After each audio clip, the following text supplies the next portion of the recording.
We're excited to share updates arriving in the new release. Preparing data for design is now simpler and faster. Every project needs closed contours before design begins.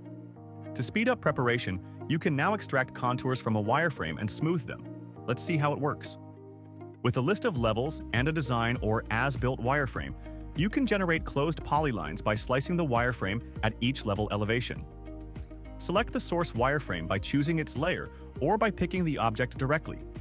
Set the desired line properties, then click Create Boundaries. The generated polylines are ready for use in the K-Mine Dynamic Design module, but first do a quick cleanup. Remove contours whose area is too small to form a valid level, then proceed to smoothing. Smoothing is straightforward. Set the smoothing step value and click Smooth. Higher step values produce stronger smoothing. If the result isn't right, press Undo and try a different value. Aim to remove noise without shifting the contours. When the result looks good, begin the design stage.